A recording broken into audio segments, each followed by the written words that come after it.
Inilah Sobat Tani, bahan-bahan yang saya gunakan pada pengecoran yang kedua pada kesempatan pagi hari ini. Dan kita lihat Sobat Tani, ada satu bahan yang saya tambahkan, yaitu kalsium asam humat.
Nah, beginilah Sobat Tani pertumbuhan dari tanaman sapi rutu lokal yang saya budidayakan ini Sobat Tani.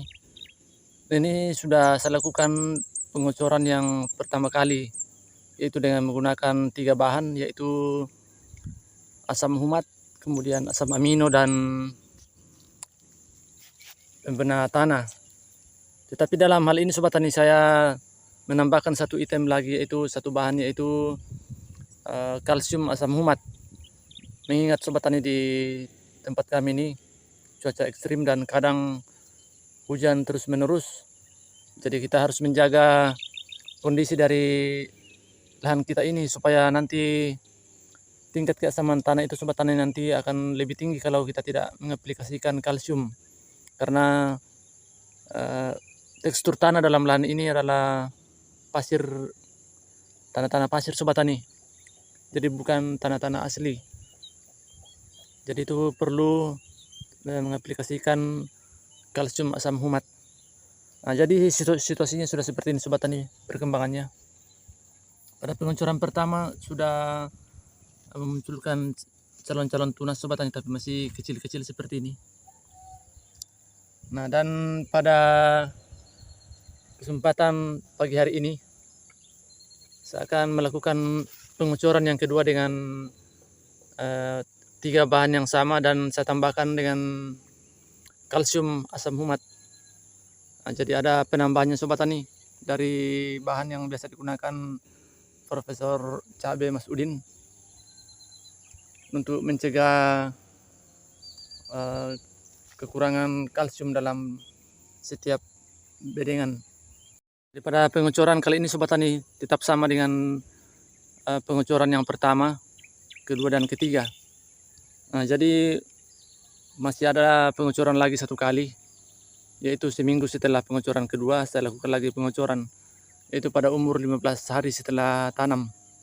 Dan setelah itu baru saya mengaplikasikan pupuk, yaitu pupuk berimbang, terutama MPK, baik itu pupuk mutiara maupun yang dari jenis merek yang lain. Nah, baik Sobat Tani, kita langsung saja ke pencampuran bahan yang saya gunakan dan berapa dosis yang saya gunakan pada pengecoran yang kedua kali ini. Nah, inilah Sobat Tani bahan-bahan yang saya gunakan pada pengecoran yang kedua pada kesempatan pagi hari ini. Dan kita lihat Sobat Tani, ada satu bahan yang saya tambahkan, yaitu kalsium asam humat. Ini mengingat Sobat Tani karena di daerah kami ya, tingkat curah hujan yang sangat tinggi, jadi saya tetap mengaplikasikan kalsium asam humat dengan sistem pengocoran. Jadi saya tambahkan dalam 3 bahan yang disarankan oleh Mas Udin, yaitu Ambisen, fosfat, dan pembina tanah atau power soil. Nah, jadi bahan-bahan yang saya gunakan Sobat Tani ada 3 ditambah dengan kalsium, jadi ada 4 semuanya. Nah, untuk Ambisen saya gunakan 30 mili, kemudian fosfat dengan merek dagang Merauke MAP saya gunakan 4 sendok makan, kemudian kalsium saya gunakan 3 sendok makan, dan power soil saya gunakan 3 sendok makan. Nah, jadi itu dosisnya Sobat Tani yang saya gunakan pada pengocoran yang kedua kali ini. Nah, langsung saja Sobat Tani pada pencampurannya. Nah, baik Sobat Tani, kita langsung saja pada pencampuran 4 bahan untuk pengocoran yang kedua ini untuk cabai lokal yang saya budidayakan itu varietas rica jarum. Jadi yang pertama-tama Sobat Tani kita masukkan dulu adalah pembina tanah atau power soil ini, karena tingkat kelarutannya sangat rendah dan harus kita kocorkan terlebih dahulu. Jadi kita gunakan 3 sendok makan untuk pembina tanah ini.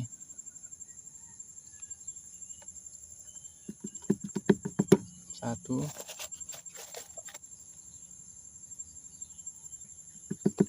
dua,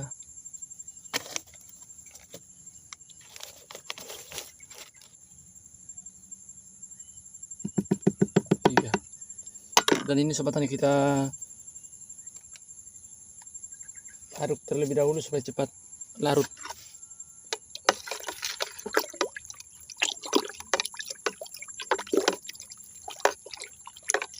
Nah, sebisa mungkin Sobat Tani untuk melarutkan ketiga bahan ini kita dahulukan dulu yang bentuk tepung yang susah larut, supaya nanti tidak saling terikat dengan ion-ion yang lain.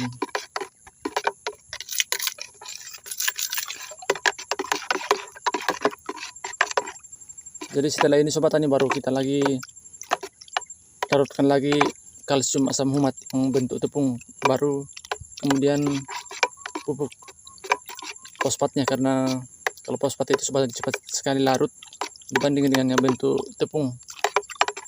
Nanti yang terakhir baru kita masukkan asam aminonya.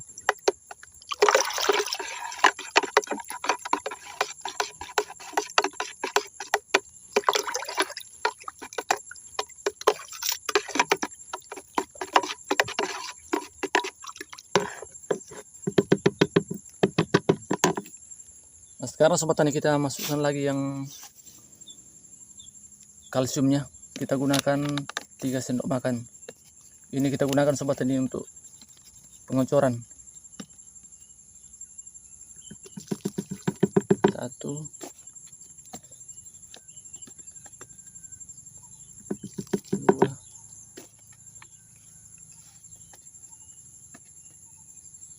3. Dan kita aduk lagi.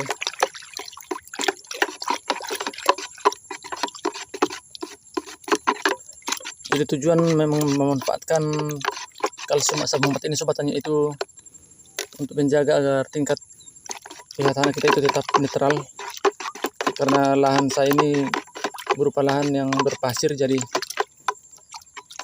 tetap mengaplikasikan kalsium asam humat untuk menetralkan keasaman tanah. Nah, setelah itu Sobat Tani baru kita masukkan lagi untuk fosfatnya. Fosfatnya kita gunakan 4 sendok makan. Nah, gunanya ini Sobat Tani untuk merangsang pertumbuhan tunas pada tanaman kita ini, terutama pada fase-fase vegetatif tanaman.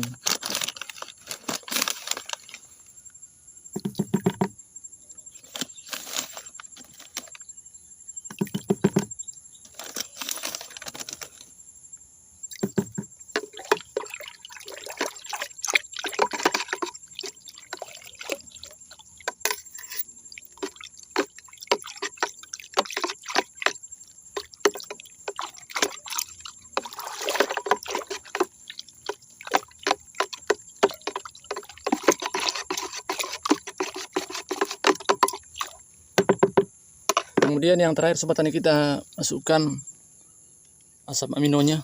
Kita gunakan 30 mili.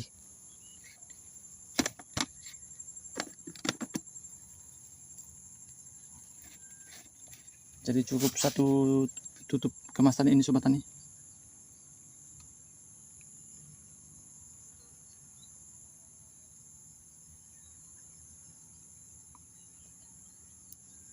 Jadi asam amino ini sobat tani sangat kental, jadi kita harus kocok terlebih dahulu, baru kita tuangkan di wadah yang kita akan gunakan. Nah, jadi cukup.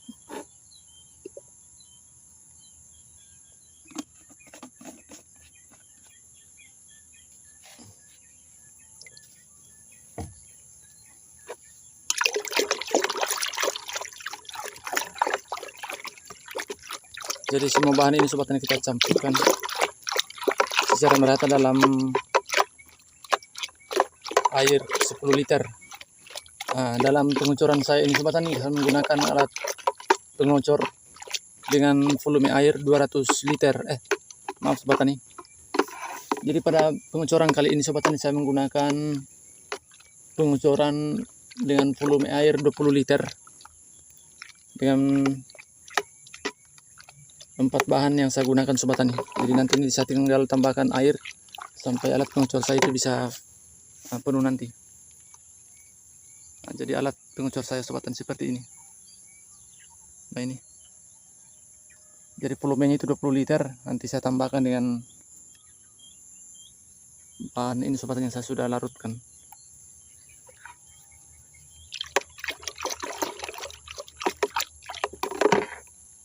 Nah baik sobat tani, saya langsung saja melakukan pengucuran. Semoga tahapan pengucuran kali ini menjadi lebih baik lagi agar tanaman kita cepat bertunas. Semoga bermanfaat dan salam tani Nusantara.